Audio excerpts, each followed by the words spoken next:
Sampay muna ako. More sampay. Yan o.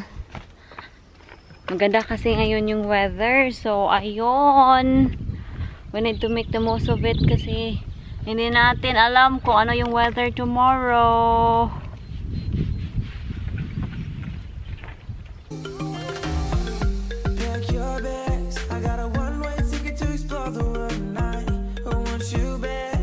We're just gonna sit down in the barbecue house. Relax, relax. I'm taking a break. You're taking a break. Wind, yeah? Oh, no, like that. Not better. It's a bit dirty. Yeah. It's better, isn't it? Stops it, yeah. So what are you doing? What you've been doing, sweet? I'm relaxing. You're Well, relaxing. I've done all the filling now, all that smelly filler. Finished. Is that your Range Rover? Yeah. So what's the next thing you have to do for the Range Rover? Well, just all the body panels are being painted now. Some are done. I've got the roof back. Got one door back. That's done. And a scuttle panel. And one or two bits. Kailangan natin pumunta sa workshop kasi John said kailangan daw niya ng help. So let's see kung ano yung help na kailangan niya. The roof is here. Ito na yung roof ng Range Rover. Wow! Ang ganda ng kulay. Oh my goodness, we need to be very, very precise and we need to be very, very careful.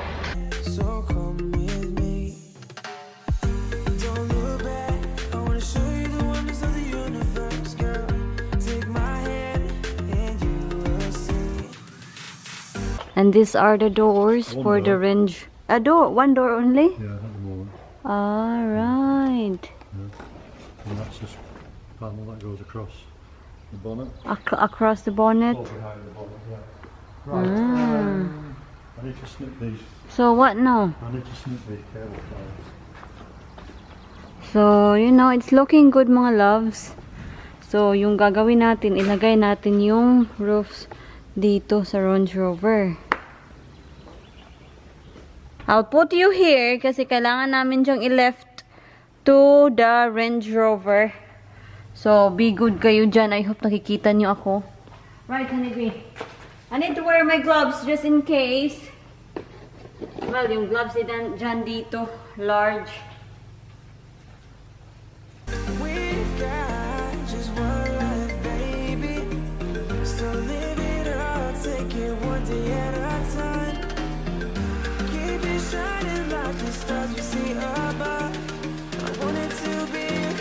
Thank you. So, ito na.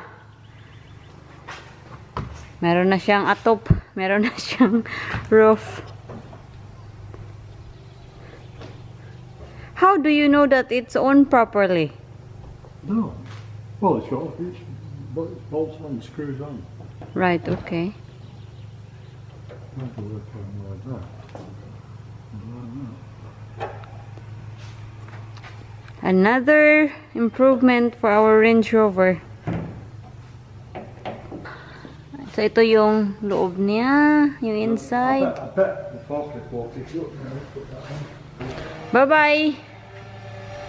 Lalagay na ni Mr. to where it belongs. Yan. So, 4 o'clock na dito mga loves. So, alam niyo na kung ano yung mangyayari. Magluluto tayo kasi tea time. So, si Mr. lang yung magtiting ngayon kasi nakita niyo naman na kaninang lunchtime, I have a big lunch. So, hindi ako magtiting. Kasi, busog pa ako until now.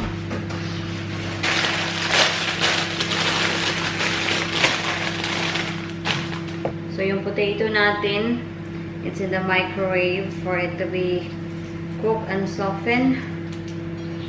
And yung oven natin, naka-preheat na siya. And kanina, nanonood ako ng yung It na movie.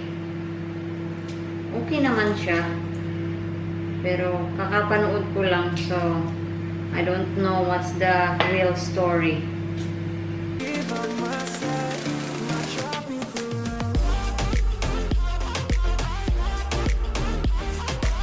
So, yun na. Sobrang simple lang, di ba? I'm tired kasi. So, pabasensyahan nyo na. Wala talaga ako sa mood magluto. At gusto ko matulog. Kasi, until now, yung paa ko, yung dito ko, yung sole ng paa ko, sumasakit. At yung dito ko, yan, sumasakit siya. Tulungan natin si Mister. Where's the little black serrated knife? It's In in the dishwasher. Skinny things are they? They're alright, but they're not exactly tasty, are they? This man, No. you know, you need to be thankful because of our situation at the moment, sweet. What situation? No, you're lucky because you have food. Other people hasn't got any food. People are forced to go to work because they cannot buy a food for their family. So just be grateful. Diba?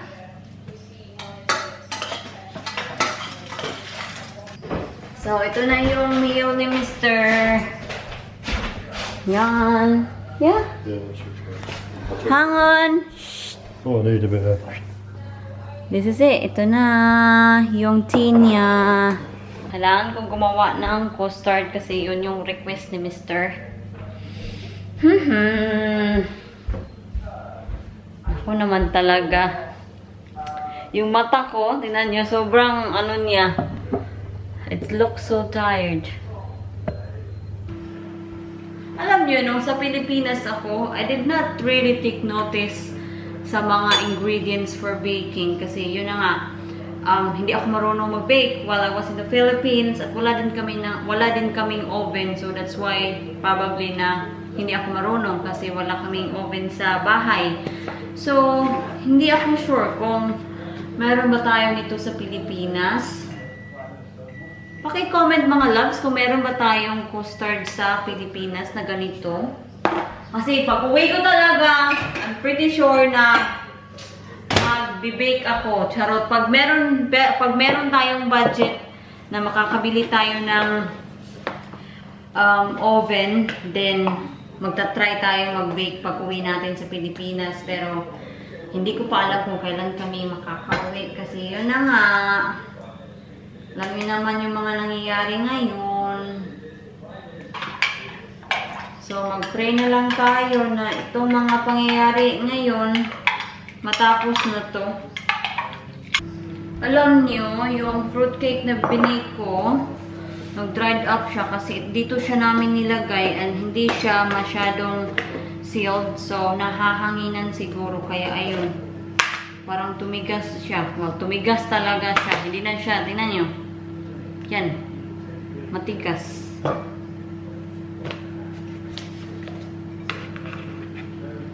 Pero at least sabi ni Mr. na gusto ka naman niya. Masarap daw yung ginawa ko. So, points for Mr.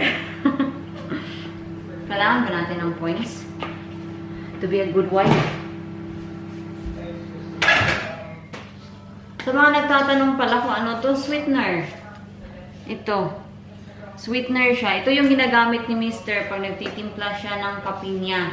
Instead na sugar yung gagamitin niya, ito yung ginagamit niya kasi yun lang. Ito yung gusto niya. Personally, I don't like sweetener kasi hindi naman talaga ako nagsusugar sa kape ko. Noon, sa Pilipinas, pag nagkakape ako, nagsusugar ako. Dito, I think dito ako nagsimula na hindi ko maalala kung dito ba ako nagsimula na hindi ko lagyan yung kape ko ng sugar. I think dito. Kasi diba dito, naglalagay sila ng fresh milk. And iwan ko lang, naninibago ako sa fresh milk nila. Naninibago ako na pag nagkakape ako, nilalagyan ko ng fresh milk. Kasi, di ba sa atin, well, sa amin, sa probinsya, ginagamit namin pag nagkakape or nag-aano kami. Di ba, yung binibili namin, Bear Brand, mga Alaska, ganun, powdered milk. Pero dito sa UK, wala kang nabibiling powdered milk. Well, I'm not sure kung meron ba silang powdered milk dito na same sa Bear Brand, mga ganun ba, mga Alaska. Wala akong nakikita. So, I'm not aware kung may nabibili ba. Yung nabibili lang, meron silang creamer dito, which is yung, ano, what do you call that? Yung Coffee Mate. Yan yung, ano nila dito, parang powdered milk. Pero, yung Coffee Mate sa atin, hindi naman yan considered as a powdered milk, di ba? Iba yun. Wala, nakalimutan ko initin yung ating fruit cake. Nilagay ko to sa microwave for 30 seconds para yung cake natin ma-warm. Here you go, mister! Be careful, it's hot. Part of my course is teaching English as a foreign language, so So, luto na yung ham.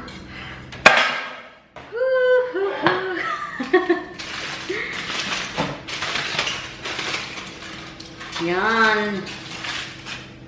And then, tatanggalin natin yung parang plastic na nakabalot sa kanya.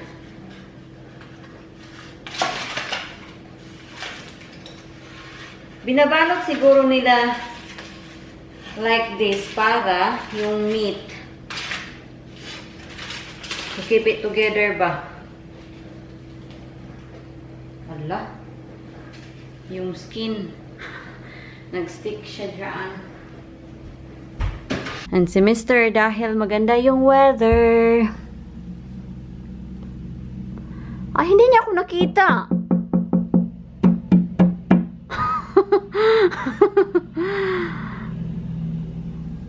And ito, tingnan niyo ito.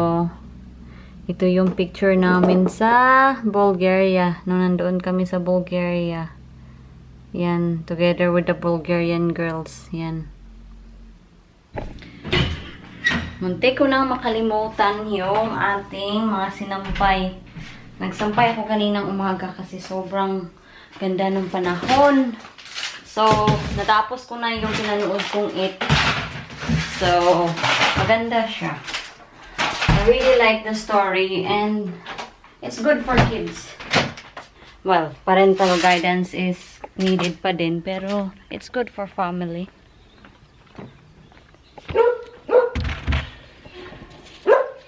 So, nagsampay ako ng mga uniform, mga underwear ko. Well, kasi wala naman tayong bibisita sa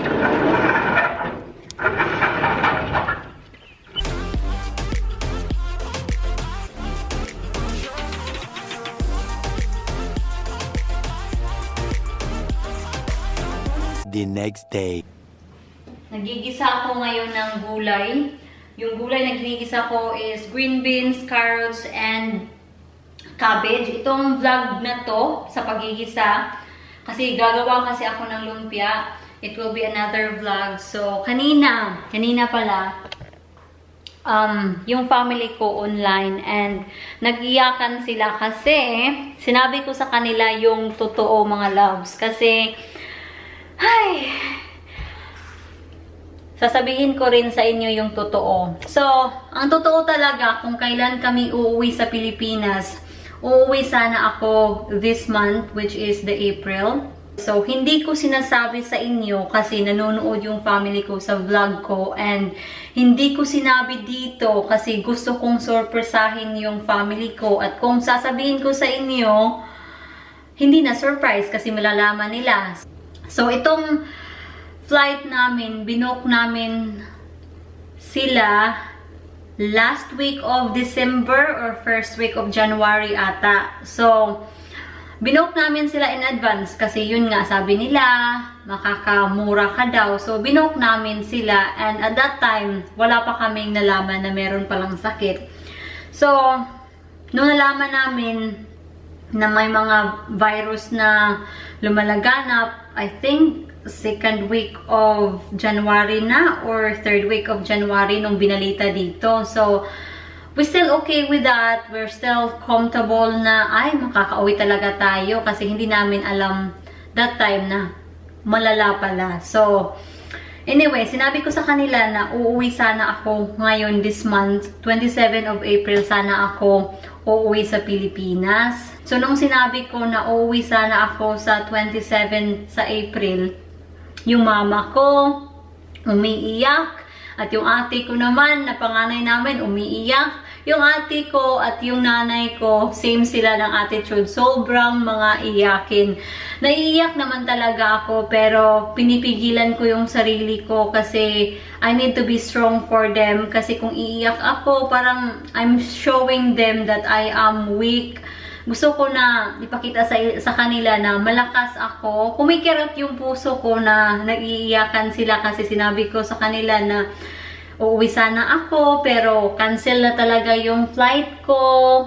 So, Singapore Airlines yung airline namin. And last Monday, nakatanggap ako ng message sa kanila na ito, cancel na. So, we are on the process of getting our money back. Pero, hindi namin alam kung makukuha ba namin yung ibang money namin, like sa hotel. Kasi, ang plano kasi talaga, uuwi ako sa Pilipinas ngayong 27 sa April and then susunod si Mr. after 10 days. So, yun yung plano, yun yung booking strategy namin. So, may mga hotel akong binook at meron din siyang hotel na binook at pupunta sana kasi kami sa Puerto Princesa and El Nido and then pagkatapos sa Palawan, pupunta kami sa Panglao. So, this is our biggest holiday talaga na pinaplano namin. Pero unfortunately nga, cancel siya, kansilado kasi may sakit na lumalaganap and masakit isipin kasi naapektahan kami, pero alam ko na hindi lang kami yung naapektahan, marami ang naapektahan and we just need to think na healthy tayo, dapat natin alagaan yung kalusugan natin kasi marami pang next year na makakauwi ako sa Pilipinas. Ang mahalaga lang muna is alagaan ko yung kalusugan ko kasi nag-iisa lang yung ako, yung kalusugan ko. So, yun yung sabi ng mama ko, makikita din tayo, pero this year is not our year na makikita tayo. So, ano lang talaga, pananalig lang talaga ng Diyos and we need to look after ourselves. So, yun yung conversation namin kanina. So, ako, ayaw kong umiyak kasi alam niyo na, I am strong. Okay lang naman umiyak kasi it doesn't mean na umiyak ka, you're weak naman, diba? Hindi. You are strong kasi ina-admit mo na you are weak. So, pero ayaw ko umiyak dito kasi yung mga katrabaho ko kasi, yung ibang katrabaho ko nanonood na sa vlog ko, yung kaibigan ni Jan nanonood din. So, ayaw ko nang umiiyak ako dito sa vlog ko kasi like for example umiiyak ako and yung mga katrabaho ko hindi ako naiintindihan. Nagtatanong sila minsan sa akin kung okay lang ba ako. So ayaw ko nang maging emotional dito kasi you know sa mga previous vlog ko umiiyak talaga ako dito. Nag-share ako ng mga problem in my very previous vlog at umiiyak talaga ako, pinapalabas ko yung mga emosyon ko pero ngayon natutunan ko na wag na, i-keep ko na lang sa sarili ko and you know so anyway, before to mapunta kung saan pa, magsasampay muna ako ng ng laundry yan kasi nag-laundry ako kanina. 2:30 na dito mga loves. So, magluluto na tayo sa ating shepherd's pie. Medyo makalat yung kitchen kasi kanina nakita nyo naman, nagluto ako. Nagisa ako ng vegetable and that video will be another vlog. So, yung vegetable pala na gagamitin natin for our shepherd's pie, we will be using carrots, mushroom, and maglalagay din tayo ng peas. Gagamit din tayo ng onion, and of course, lamins, and ano pa ba? Oil, cooking oil. Basta makikita nyo later on. Onion. Yan. So, once na brown na yung onion natin, luto na. Stop it. Don't be annoying.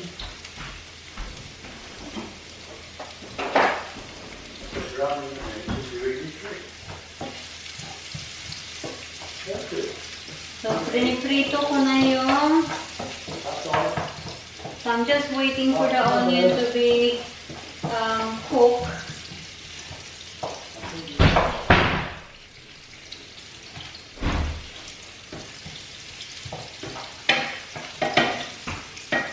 So, once na translucent na yung onion natin, ilalagay na natin yung mince, and then, after sa mince, ilalagay na natin itong ating carrots, and then isusunod natin yung ating mushroom. Jan said, I don't think so that the shepherd's pie, they put a mushroom in it. Well, my shepherd's pie, I put a mushroom on it. I'm just using what I have in the freezer, in the fridge, because if I don't use them, then they will just go off. And ayaw ko magtapon, mostly ngayon, kasi yun na nga, sobrang hirap ng panahon ngayon. Si Mr. nagkakat na naman siya ng grass. Where is he? I don't know where is he, pero naririnig ko yung mower. Maganda kasi yung weather, kasi last time kasi hindi niya na natapos yung pagkakat ng grass. But this time, I don't know where he is. Where is he cutting the grass? Ewan ko. Basta nagkakat siya ng grass, mga loves. Carrots.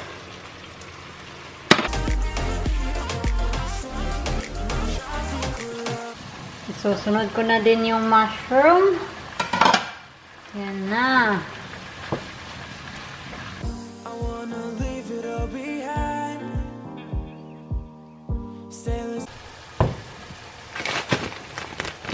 Mag-a-add na ako ng frozen peas. Frozen yung ilalagay ko kasi maluluto din naman yan. Yan.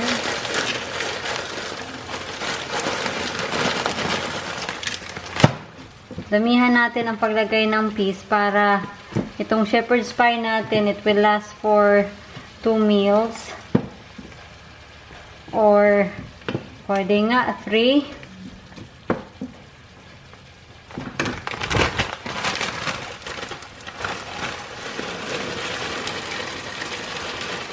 So, mag-add ako ng bisto gravy powder, mga loves. Ito na siya. Na-dissolve ko na siya sa water. So, ilalagay natin para, oops, para lumapot ng kaunti yung ating shepherd's pie.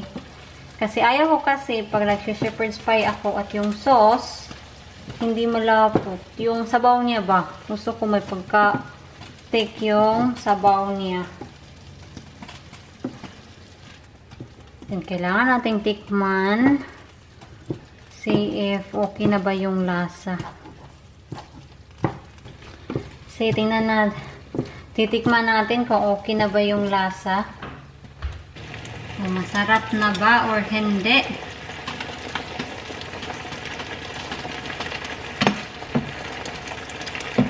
Medyo kulang sa asin. And lalagyan ko din ng kaunting pepper. Magdadagdag ako ng kaunting pesto gravy powder. Para naman hindi masyadong dry yung ating filling, yung ating lamb. So if you're wondering kung ano yung ginamit ko na pesto, ito siya. Yan. So itong gravy powder, ito, pesto. Masarap siya, kaya yun yung binibili namin. Right, tikman natin ulit kung masarap na ba. Kung happy na ba ako sa sa lasa niya. Mmm. That's it. That's very good. Ilalagay na natin to sa dish.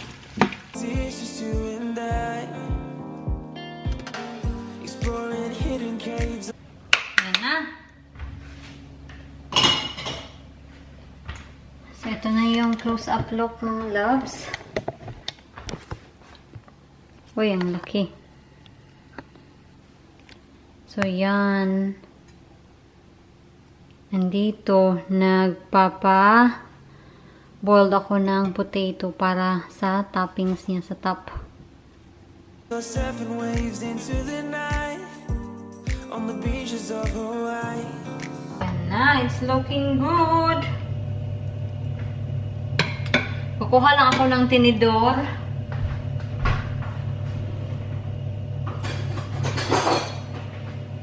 Gagawin ko yung tinuro ni Mr. na dapat daw lagyan ng ganito.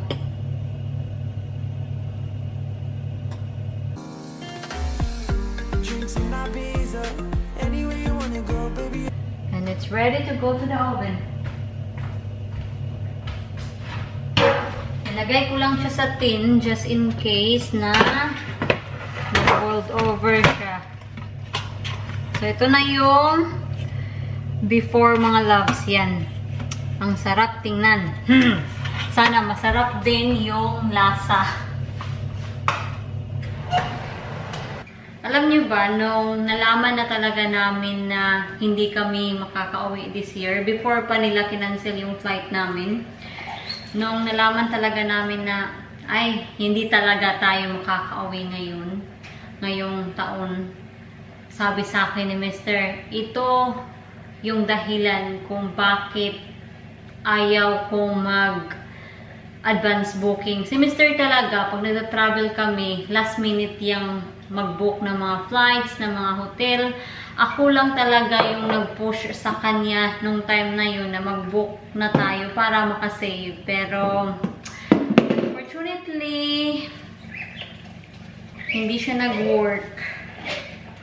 It's a shame lang kasi this is our first time talaga na mag-travel and mag-advance booking and hindi siya nag-work. So, sabi ni Mr. sa akin, never again na mag-advance booking ako. Yan yung sabi niya sa akin.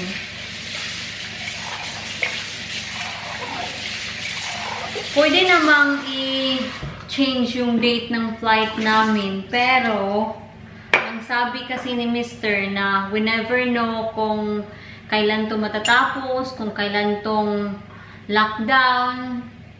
So, sabi niya na it would be better that we just get our money back, mostly our flights, kasi yun yung pinakamahal kasi. And kung hindi natin makukuha yung pera sa mga hotel, then we just let it be. Wala na tayong magagawa. Kasi tama naman talaga si Mr. sa point niya na pera na lang instead na mag-change kami ng date. Kasi hindi talaga natin alam. Kasi you never know. Kasi alam niyo na maraming naapektahan. Yung mga company naapektahan sila. So, we just never know na hala, baka mabankrupt. So, yun.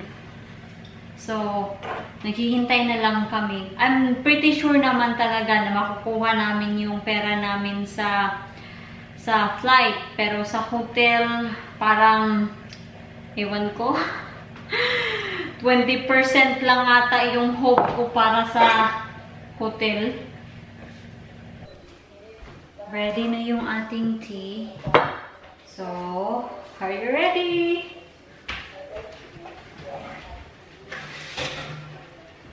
There's been a lot of rest to do in the last 24 hours. There you go. Oh. Wait. 858. So, how many died? 800 800 something today?